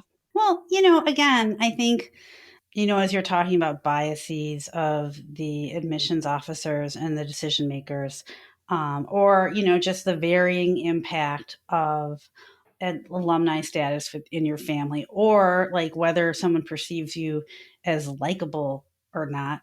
Kind, I think like probably, that seems important, but likable is so subjective. Like I always tell everyone I work with, and this goes through both therapy and counseling, that you alone can only be the true judge of your worth, because the rest of the world is just unreliable. And you can see there's like 4 or 5 different examples in what you just said of how you can't really rely on the world to give you an accurate, evaluation of your worth. And so I hope that kids and families remember that. It's so arbitrary and kind of almost random. Like who reads your file is sort of random sometimes. Extremely random. And, I mentioned before, I've sat in real actual file reading process at schools, and I also sit in simulated experiences. And the way those work is they invite a bunch of counselors in, they get former files, they change the name, and pass it through their legal team. They make us be an admissions committee. And usually they say, okay, here's 3 files, read them, admit one, you got to admit one kid, deny a kid, and waitlist a kid. And then you got to vote on it. And they'll have, let's say they bring 20 counselors in, and then they have like, 5 committees of 4 people or 7 committees of 3. They're structured a little differently. And then they'll have us vote, like, which kid did you admit? And one of the reasons why schools do that is to bring this point up, because what happens, like when I did this at Penn, they said they've been doing this for 7 years and they've never had the same voting on any time from the different committees. Mm-hmm. And why is it? Well, I mean, I remember when I was doing this once with Stanford, and there was a counselor there, and, one of the kids we had to read was like second in her class from West Virginia, grew up in a rural community, was this incredible writer. And literally admission officer is just in there saying, I grew up in Iowa, I identify with this kid. And she was fighting us, you got to take this kid. And that kid didn't get in. And one of the reasons why they do that is to show how like different people can come to different conclusions. Mm-hmm. Just to bring that point home. So another one, and I have talked about this a lot, and so maybe this one wouldn't surprise people as much, but I still think it would. At a lot of private schools, how much demonstrated interest is so much more of a factor than schools communicate that it is. And schools either define demonstrated interest differently, and so they say, well, we don't have an elaborate scoring system, so we don't use demonstrated interest. but it still matters whether or not they think you're likely to enroll in different ways, or they don't want their admission officers getting stalked. I just did a session with someone where Wesleyan said, please don't feel you need to send every single admission officer a thank you after this, because we're not tracking that. So they're trying to decrease their admission officers from getting stalked, or because they're not going to reveal to you how their sophisticated method of figuring out who's likely to enroll, because if they reveal it, then you'll game the system and it won't work. Whether it's whichever one of those reasons or all of them, at private semi-selective to moderately selective to even very selective, demonstrated interest is huge at who gets in and who doesn't. Huge. And the second point about that is schools have some very sophisticated ways of evaluating it.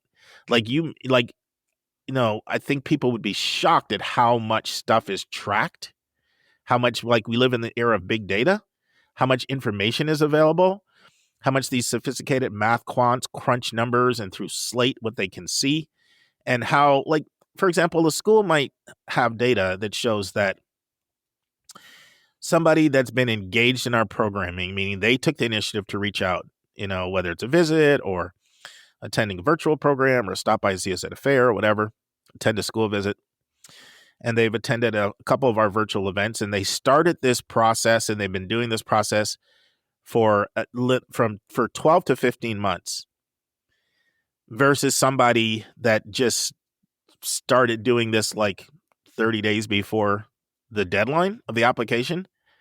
They might have data that shows that we're 3 times more likely to yield that person that's been engaged with us for a while.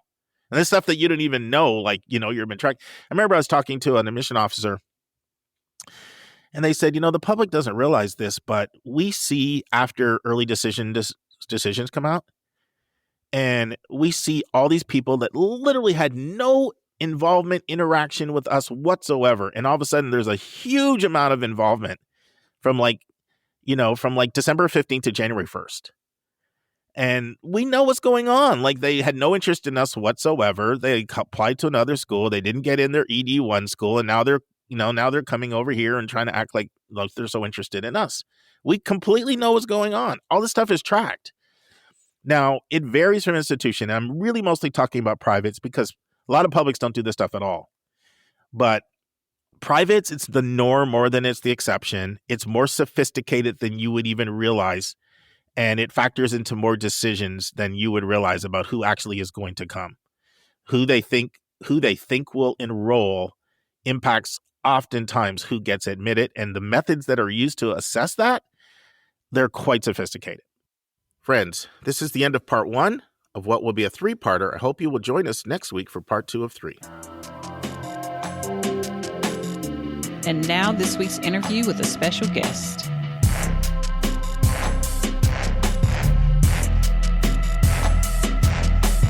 Friends, now you'll hear the final part of my interview with Mark Salisbury as we continue to discuss tuitionfit.org.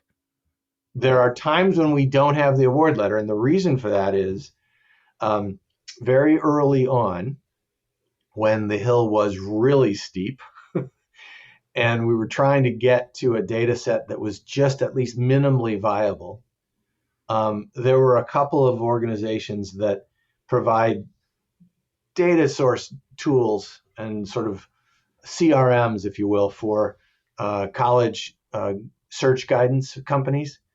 And a couple of those companies said, what you're doing is really important. Would you like the data that we have in our system? We have a lot of data points that folks have just voluntarily provided through their counselor. The counselors vetted it. And so we said, what? It's not perfect, but we're not going to let perfect be the enemy of the good. We'll take that data, we'll vet it, and all of the prices that we can tell that are probably reasonable, we'll put in our data set too, just so we have that. So there are some prices in the data set that don't have an award letter with them, but they're prices that we've been able to vet and with confidence believe they are accurate. Because what we want to do is give people the ability to make their own choices with the information so they can be confident in whatever choice they make. Sounds great. Well, this is great. So as we wind down, Mark, I'm going to give you an opportunity to to let our listeners know how to reach you in a second. But is there anything you haven't explained that you Yes. want to leave with our listeners before I put you on the hot seat here? Well, this is important to add in here. So families use Tuition Fit oftentimes when they're uploading award letters to be able to see how their awards compare. We also built a way for folks to use Tuition Fit when they don't have an award letter to share. And that is the only part of the platform where people could pay a small fee if they chose to. They can come to Tuition Fit. They don't have an award letter to share, but they just want to get some schools in a price range. Mm-hmm. And they don't really care what the exact price was. They just want to, show me the schools that are under $20,000 for somebody like me. That they can get for free. What we found really early on was lots more people want data than are willing to share data. And so we needed to make it so that if people didn't have something to share and they wanted to see the precise data, that they would have to pay something. So currently, those folks can pay a $50 one-time fee. And then they can see all of the detailed pricing information from all those offers that have been from the recent years. So I wanted to make sure that was clear because we really try to be a transparent organization. And not having explained that probably would have made people wonder, well, wait a minute, we didn't talk about that. No, and it's important. It's also fair because what you're talking about before is a mutual exchange of information if it's free. But you could easily see a family that this is their first child or this is a 10th grade parent and they want a sense of what the numbers look like before they even decide where to visit. And they don't even have an 8 award. Right. To give. And they have no idea. And this is something that you have seen, I'm sure, many times. And people who've been around the college search have seen this. But families that are going through this the first time, they have no idea. And the worst thing that we can see is when a family goes through this process and really sinks their teeth into it, applies to a bunch of schools, and then they get acceptance letters from several institutions, and all of the prices they get are outside of what they can afford.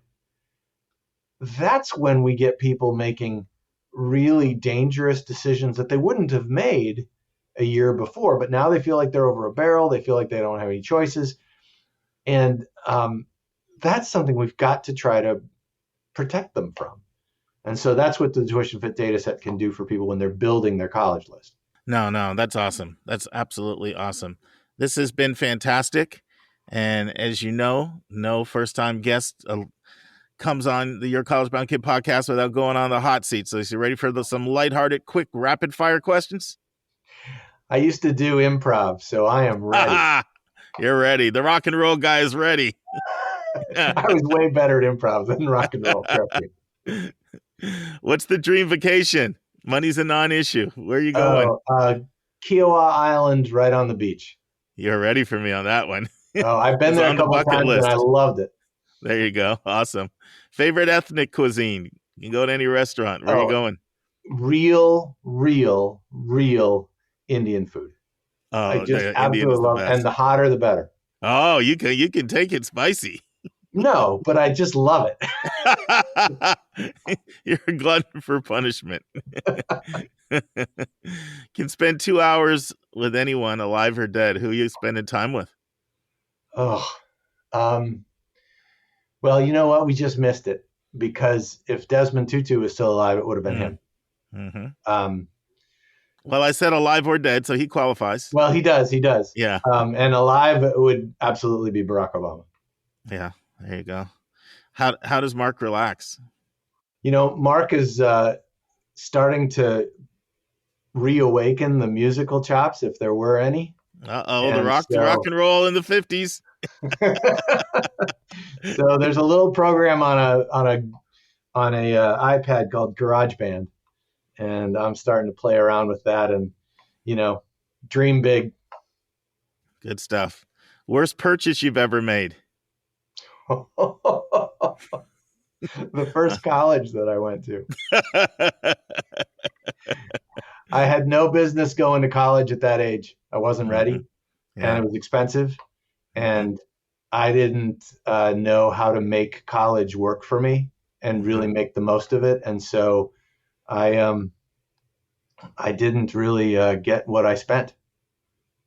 Yeah, that's you're not the only one who would say that. I think it's important. I think, you don't always have to go immediately coming right out if you're not ready. And I think the system sort of set up to make you feel like you're making a mistake if you don't, And I should add, it's not because that college was a terrible place. In fact, it's a wonderful college, and I recommend it to people a lot. Right. But I wasn't ready. Yeah. That's an important distinction. Best book you've read in the last 5 years? I just finished it not too long ago. And it's called A Premonition, A Pandemic Story. And it is by Michael Lewis, who wrote Moneyball and The Big Short. And he wrote it during the first year of the pandemic. And it is fascinating, absolutely fascinating. I'd call it a page turner, but I ran it on a Kindle. Yeah. What were like one or two of your takeaways? The degree to which our healthcare system, our public health system, was just simply unprepared for a global pandemic. And the degree to which we are really good at sort of looking backwards and wanting certainty to sort of make scientific decisions about healthcare and medications and all of those things. We have not developed a system that is particularly good at navigating uncertainty and ambiguity and looking forward. And so with the pandemic, there were a number of points where very good people trying very hard to do good work were operating with a model that wasn't prepared to handle sort of predicting how an airborne thing would be passed from people to people at exponential rates. And so it really caught us in a way that we just were not ready for. Let's take a break to learn about Mark's recommended resource for the week.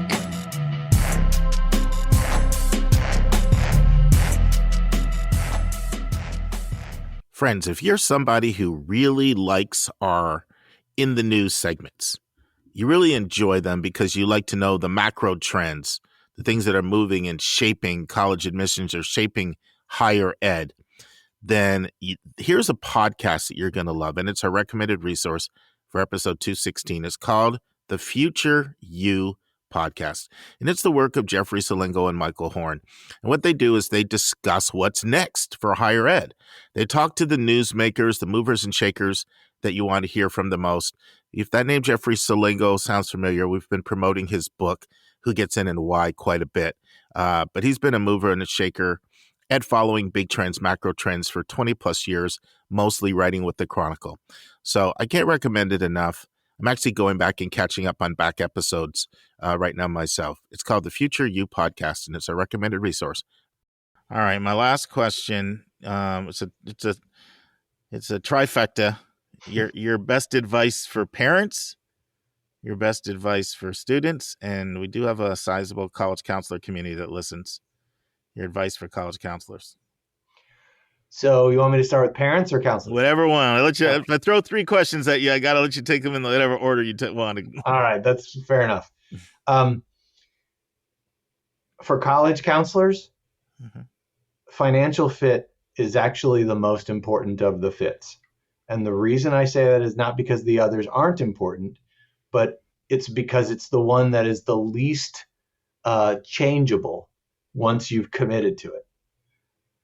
You can adjust your major, you can find new friends, you can do all kinds of things for academic and social fit. You'll grow as a person, but once you've committed to a $10,000 loan, you're sort of stuck. So I think financial fit is the number one thing that we need to talk about with families because they don't realize that. To students, I would say,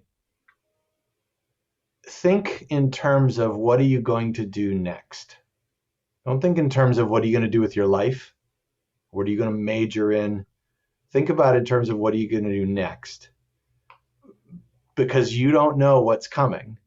And it's way too easy to sort of try to plan our lives in such a way that it's a straight line, and then you'll absolutely miss the nugget that's right there, but it's just to your side. And the opportunity that's sort of poking at you, but it's not right in front of you, so you're sort of swatting it away instead of turning around and going, that might be really interesting. For parents, play the long game. Think about where you want your young person to be, what you want their life to be like when they're 30. And then walk it back from there, and where they want to be at 25. And then what are the implications for what's next when they're 18 or 19? I think that really changes the way that you think about the things that are potentially up around the corner. And I think it also allows you to relax a little bit, breathe a little bit, and realize that maybe you don't have to stress about getting things exactly right with the college choice. Mark, this has been absolutely fantastic. You and I could go for another hour easily. And I'm sure as soon as we end here today, we'll keep talking. But I know we're going to have some listeners that are going to like what they've heard in both categories. People that'll say, I'll exchange 8 awards for free for access to the database, or I don't have 8 awards, but I want access to the database. So I'll pay $50 to get a sense of what somebody like my child is paying at various schools. Tell our listeners how they access your website, how they contact you, just where they go from here if they like what they've heard and they want to reach out to you and connect. Sure. Tuitionfit.org. That's tuition and the word fit slammed together. Because apparently when you do ed tech, you have to come up with a fancy word that nobody's invented before. So that was the one that we came up with, tuitionfit.org. If you go to tuitionfit.com, it'll send you to tuitionfit.org. So don't worry if you can't get that right. People can email me, and they're more than welcome to email me anytime at Mark, M-A-R-K, at tuitionfit.org. I am more than happy to answer any questions that people have. Whether you're a parent and you're just sort of not sure what to do next, if you're looking at the data that you see when you use Tuition Fit and you're not sure how to make sense of it, I'm more than happy to be helpful. And any counselors out there that think Tuition Fit might be helpful for them or their students, don't hesitate to reach out. We have a lot of schools and organizations using Tuition Fit because it's free and because it helps them with their students. And that's why we started this, and that's why we'll continue to do it. Another thing we have, Mark, we have the parents, the kind of parents that listen to this podcast tend to be very, very active in their PTA, PTSA, that kind of thing. I know because I've been asked to speak to these organizations from parents reaching out, and I could see there being interest in you doing the same kind of thing. Is that the kind of thing you'd be interested in if we have a college counselor or a public school counselor or somebody that wants to get you in front of their school or their audience and share this? Are you open to them reaching out to you about you doing a presentation? Absolutely. Especially in these days, I can do presentations virtually. When we get through this pandemic, I'll be glad to do things in person. It gives me a chance to use my improv chops, and I love to do it. And more to the point, I really feel like that's part of the little thing that I can do is just to help people put all this stuff into context. A lot of folks, they're just so overwhelmed by this process, and they're sort of just don't know what to do first. So if I can be helpful in any way, I'm thrilled to do that and more than happy to do it. And whatever people need, I do these kinds of things now pretty regularly. And if folks want to see what kind of presenter I am, but just to make sure, you never know, they're more than welcome to go find my TED Talk that I did a couple years ago. Google Mark Salisbury TED Talk, and you'll find me in my glorious mug. You've actually got a few different presentations up on YouTube. Yeah, I think so at this point. Yeah. I'm not as easy. I'm still totally unrecognized in the world, but yeah, you can find me online if you really want to look. Mark, this is fantastic. I appreciate what you're doing. I know we want to support you in any way we can. I think what you're doing is absolutely just stupendous, and keep it up, because I know that you're trying to climb Mount Everest, but you're making progress and you're doing it. And so we want to try to support you in any way we can. Thank you so much. It's just a total honor, and I'm humbled to be able to make a contribution here and help people out. And now it's time for our College Spotlight of the Week.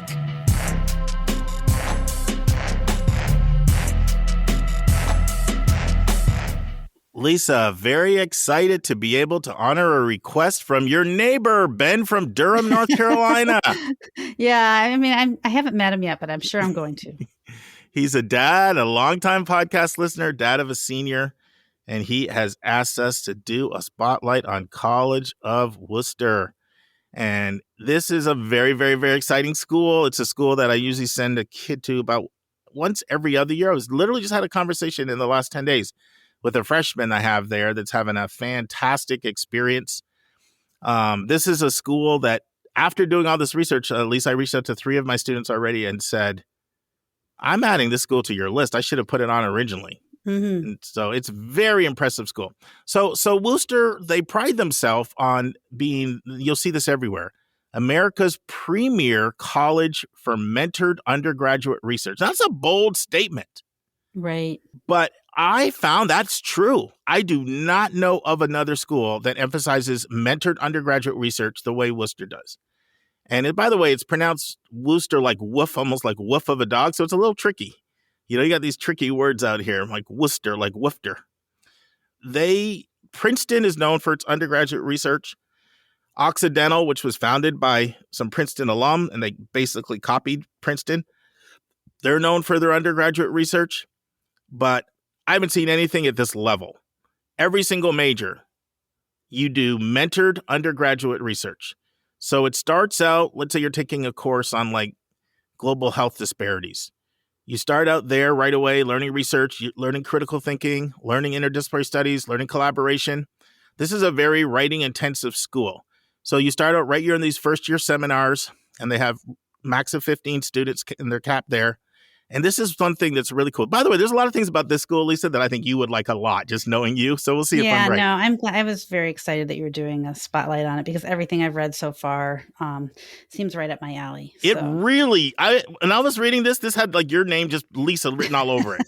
So I think I'm serious. Mm-hmm. So right away, when you do this research in this, right in this first year intensive, your professor is your first year advisor. So for your whole first year, your professor is your advisor. That's pretty cool. You come into this environment, 15 kids, and helps you with all your class selection, planning, everything. Then as you declare a major in your sophomore year, you get a specialized, advisor there. The third year, you start really, really prepping for your major research project. You learn research methods. And then your fourth year, boy, you're doing independent research or lab or performance. And this is a big deal. This is a 50 to 100 page length theses that you are creating like new knowledge in an area of passion. This is the kind of stuff you do in grad school. And the student has to present an oral defense of their theses before a faculty committee. The program began in 1947 by Howard Lowry, who was the 7th president of the school. And they have all these special traditions that have developed around independent study. They just call it IS out there. It's IS, senior IS, junior IS. So one of the things they do is every student gets a big yellow button that says, I did it. And and they also get the highly coveted Tootsie Roll. It's a tradition that started in 1974 when the registrar at the time, Lee Culp, who's also a graduate of Wooster, he gave out every single senior a Tootsie Roll with their button. And so now it's a tradition. You got to get the Tootsie Roll. And so they do this huge celebration, after everybody presents their theses. It's like Mardi Gras style. There's like a big parade with bagpipes. So it's pretty cool. And so if research is your thing, creating original knowledge, in an area of interest for you, it doesn't get any better than this. And one thing about this school, it's founded by Scottish Presbyterians, and it's still got a lot of that tradition. They've got the kilted bagpipes, the band, the Scottish dancers. They have a Scot Spirit Day. And people like it, even if they're not from that tradition or heritage. This is a school that's known for curious learners who want to be engaged. Students are really open-minded there, very accepting of a wide range of different types of kids. Very strong sense of community, very family feel-like. Amazing faculty, real creative courses. This is a school that celebrates all type of diversity, not just racial, but very strong on internationalism. I'll talk more about that later. Religion, sexuality, all types of diversity are really celebrated here. Very strong school if you want to be a doctor.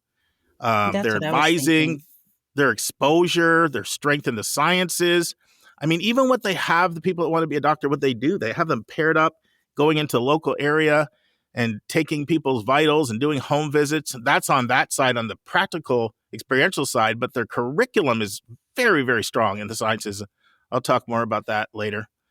They've got nice partnerships out there too. They've got a partnership with Case, for students go to Wooster for 3 years, then they go right into dental school at Case. And if people want to get a sense of where is this, so this is 50 miles southwest of Cleveland, 35 miles southwest of Akron, 30 miles southwest of Canton. It's 6 hours from Chicago by driving, 6 hours from New York, 8 hours from Washington, D.C., just to kind of get a sense of kind of the location. It's a town of 26,000 people. Some people would call it sleepy. Like, is it one thing they describe it as suburban? I would say it feels more remote than suburban. There's a lot of, I don't say cows in the area, but, I never said nothing's wrong with cows. Nothing's wrong with cows. No, nothing is. But the thing is, I always go back to what Sam Prouty says when I talk to him from Middlebury. These communities, that are not necessarily in cities or suburbs, you all get close to each other. This is a school where 99% of people live on campus. So everybody's there and the community is tight. Lots of leadership opportunities, discussion-based classes, small classes, very, very strong career planning. They have something called Apex Advising, Planning, and Experiential Learning, and everybody raves about Apex. They hook up with summer internships. They've got generous funding for summer internships. It's also a very strong music school. 1/3 of students participate in a music ensemble. 1/3 do athletics. It's a huge study abroad school. It's the culture of the school to go abroad. They've got Wooster trips, like full-year trips, half-year trips, semester trips, credit trips. Some are for credit, some are more service-based. This is a school that's got a strong communications department. You don't see that oftentimes in a liberal arts and science school, but they have a strong communications, one of the stronger communications you'll see in a small school. And so just an awful lot to like about this school. I want to talk about their pathway programs in a second, but anything jump off the page so far for you, Lisa? No, I mean, it sounds like students get a bunch of support in many different kinds of ways. It seems like it's sort of a wraparound kind of curriculum and program for kids. And I think that could be so beneficial. And I do think you're right. Like being able to do all that clinical research or whatever kind of research you're doing right out of the gate with someone who teaches you how to do it is going to be incredibly powerful, either in a grad school application or getting a job. Yeah, this is a school, and they pride themselves on this. We take above average kids and we turn them into scholars. It's a pretty academic school, but I wouldn't call it like over the top in intensity. But it's not a joke. And the one thing I like about them, they have a lot of creativity. So, for example, this is a relatively new program they have, but I love it. It's become almost a staple of them, but it's called their pathway programs. So what are pathway programs? Well, they're these interdisciplinary programs that let you pursue your academic interest while you're getting valuable experience and while you're exploring careers. And each pathway is unique and distinct. It requires you to do 1 to 2 experiential learning opportunities like off-campus, study abroad, a leadership experience, volunteer experience, a series of reflection exercises in 3 to 4 courses. And first year and second year students are kind of the main ones that do it, but also first semester juniors. Any of them can declare a pathway. And a pathway is not a major. It's a pathway. It's something that you've got particular passion about. And you receive a certification that goes right on your transcript. For example, if you wanted to, one of them is like museum and archival studies. And if that was your pathway, that you get a certification for that. It's basically 4 semesters worth of schoolwork, along with an experiential component. It's not required. It's optional, but a great way to do a deep dive into an area of interest that you might really, really, care about. For some students, the pathway will be closely aligned to their major and minor, and some people it's completely distinct. And people wonder, well, can they double count courses toward their major and minor in their pathway? Yes. So it's just another creative way in which they allow people to sort of customize and tailor their education toward their interests. Let's talk about some of these pathways that might help people. So there's one called activism and social change. There's another one called data exploration and communication, digital and visual storytelling, entrepreneurship. That's another thing I like. Like a lot of times the small liberal arts and science schools don't have that much on entrepreneurship, but Wooster's an exception. Environmental communication and action. I already mentioned museum and archival studies. And then the last 2 are public health and global impacts. So I don't know.